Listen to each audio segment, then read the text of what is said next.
Astika Upakhyana, the protection of serpent race by Astika. Vasuki, deeply perturbed by his mother's curse, held a consultation with his righteous brother serpents, including Airavata and others, on how to escape from it. They reasoned there is a remedy and penance for all kinds of curses, but there is absolutely no liberation from a mother's curse. Fearing their impending doom, everyone offered various negative suggestions to prevent their destruction in King Janamejaya's serpent sacrifice, Sarpa Satra. They suggested ways to ensure the serpent sacrifice would not take place, or to create severe obstacles if it did.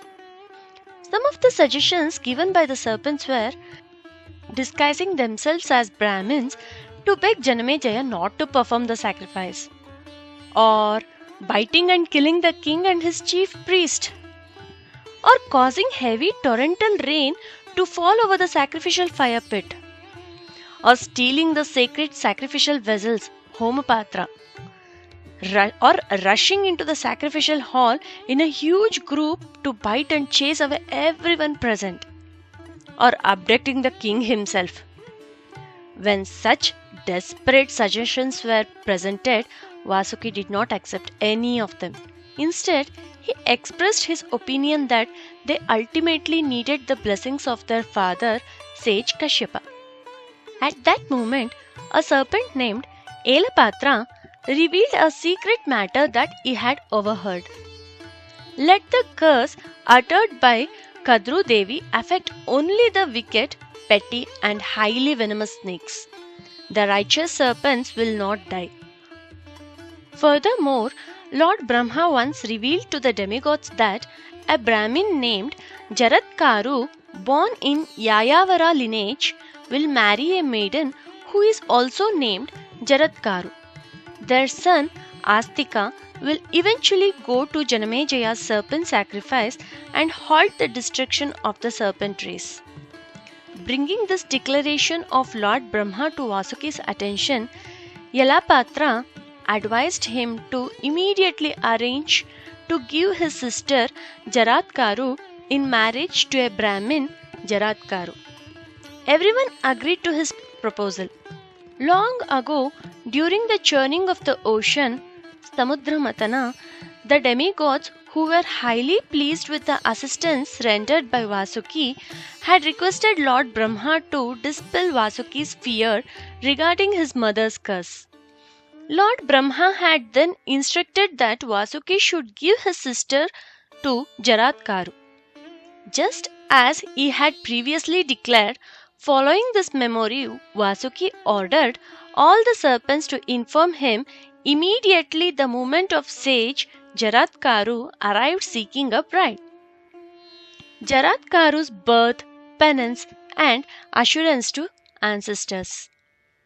Jara signifies decay or destruction, and Karu means extremely massive or heavy. Because his body was exceptionally massive and he gradually reduced it through severe penance, he came to be known by the name Jaratkaru.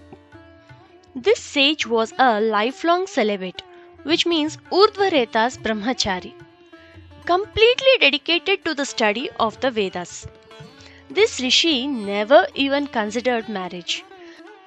Leading a life of pure righteous conduct, he never carved food and wandered around surviving solely on air. Once while traveling, he noticed his ancestors, Pitrus, hanging upside down inside a hollow ditch, clinging to a single root of Virana grass bush, which is Virana Stambha. Filled with deep compassion, he questioned them. Who are you? The roots of this plant you are clinging to have been almost entirely gnawed away by a rat, and only a single thread remains. If that too is severed, what will become of you?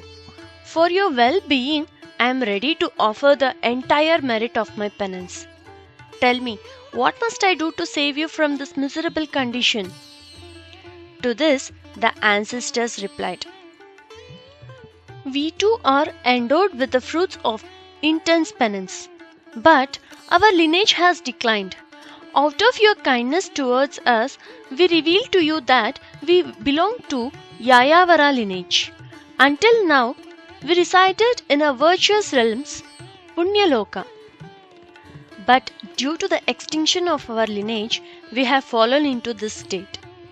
Although one descendant of our lineage is still alive on earth, he is completely consumed by greed for penance and has not begotten any offspring. This is the source of our distress. If you encounter our son Jaratkaru anywhere, explain our plight to him and tell him to marry and raise a family.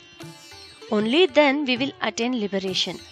He is our sole Veeranasthamba, a wetware bush whose roots keep water cool. There is no penance, sacrifice, or merit greater than leaving behind virtuous offspring. Hearing the words of his ancestor, Jaratkaru was overcome with profound grief and repented deeply, saying, "I am your son Jaratkaru, a sinner." He promised them, "I will definitely marry a maiden who shares the exact name Jaratkaru, beget offspring, and rescue from this terrible downfall. However, someone must offer me a maiden as alms, Kanya Viksha, and I will not bear the burden of supporting or maintaining her."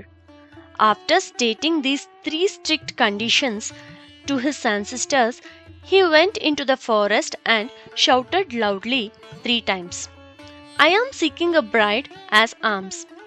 He proclaimed his rules clearly so that everyone could hear them. Upon hearing this, the serpents immediately informed Vasuki. Vasuki approached Sage Jaratkaru and offered his own sister as alms. Accepting the sage's conditions, Sage Jaratkaru reiterated his rules to Vasuki. "I will not take up the responsibility of maintaining her. This is my absolute rule, which has already been stated. If she ever does anything displeasing to me, I will abandon her immediately." Vasuki agreed to his condition as well. Thereafter, Sage Jaratkaru went to the palace of a serpent king Vasuki. After marrying the maiden Jaratkaru, the sage lived comfortably in a palace for some time. The sage did not fail to repeatedly remind his wife of his strict rules. "You must never do or say anything that is displeasing to me. If you ever do so, I will desert you and leave your home instantly." Though deeply saddened, Vasuki's sister had no choice but to reply, "Let it be so." In this manner, out of immense love for her easily displeased husband, she served him with great intelligence, carefully understanding his likes and dislikes. Some time later, after her purificatory bath, following her monthly cycle, she served her husband and conceived at a highly auspicious moment. The child in her womb, possessing the fiery brilliance of an ascetic, began to grow rapidly like the waxing moon, Shukla Paksha. One day, feeling highly exhausted, Jaratkaru lay down to rest on his wife's lap and fell asleep. After some time, the sun began to set. Finding herself in a deep dilemma over whether or not to awake her husband for his mandatory evening rituals, Sandhya Vandana, she finally decided to wake him. If she did not wake her husband, it would lead to a omission of sacred evening rituals, Sandhya Lopa. If she woke him, it would provoke his intense anger. Weighing the options, she believed that adhering to the scriptures would bring greater merit, so she woke him up. Her husband thundered in rage, "You have insulted me terribly. I cannot tolerate this. I am leaving. How could the sun dare to set while I am still asleep? This is my firm conviction. The helpless Jaratkaru pleaded with him in multiple ways and with great humility. I woke you up only out of fear that your righteous duties, dharma, would be violated, not to cause you any insult. However, Jaratkaru refused to listen and prepared to depart. Before leaving, he assured her, "Do not grieve over my departure. There is a male child in your womb. He will be as radiant as fire, completely well versed in the Vedas, and an exceptionally righteous soul." Giving this blessing, he departed once again to perform rigorous penance. The sister then narrated everything that had transpired to her elder brother Vasuki. Vasuki already knew the events would unfold this way. Comforting his sister, he told her to remain content with the assurance as the son born to her would eventually become the savior of the entire serpent race. He consoled his abandoned sister with appropriate gifts of wealth and soothing words. On a highly auspicious day, Jaratkaru gave birth to a baby boy. The child grew up in Vasuki's palace like a waxing moon and later studied all four Vedas under Sage Jaratkaru, growing up with a strict adherence to the oaths of celibacy, brahmacharya, being exceptionally intelligent and filled with pure goodness, tatvagna. The child became universally famous as Astika. He received the name Astika because his father had departed while declaring Astika. Astika grew up bringing immense joy and delight to the entire serpent race.